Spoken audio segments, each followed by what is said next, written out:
Well, this morning we're looking into the problem of abandoned cars throughout Butte County. Action News Now reporter Margot Rowe talked to code enforcement about its abandoned vehicle towing program. Margot, are they clearing more vehicles this year? Kelly, I spoke with the code enforcement manager of Butte County, and he tells me that last year they towed about 165 cars, and this year they've already towed about 60 to 65 cars, and he says they expect to tow more by the end of the year. The county only tows in the unincorporated, and this is only in the unincorporated areas of Butte County. So if you live in the foothills or of Butte County, like Butte Meadows or Magalia, you may have seen quite a few cars in the area.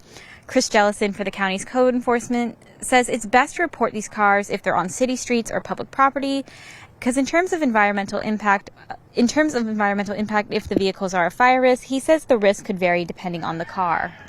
Could be. Like I said, we don't touch those on private property, but on the side of the road, if you have somebody that just dumped a vehicle and it's hot, or if it's leaking fluid, it could be damaged, it could be stripped. We'll go up there and the officer will evaluate that situation.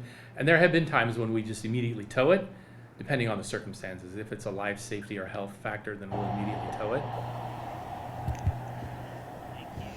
He says they've towed cars that have been stolen or stripped for parts, but a big reason for the abandoned cars is cannabis growing, where people outside the area will come into the county, grow cannabis, and abandon what's left.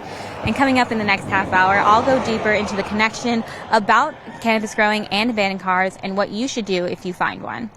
Reporting live, I'm Margot Rowe for Action News Now. Coverage you can count on. Thanks, Margot. Jellison also says the county has towed many abandoned vehicles throughout Butte County. He said the foothills and Magalia seem to be the most concentrated area.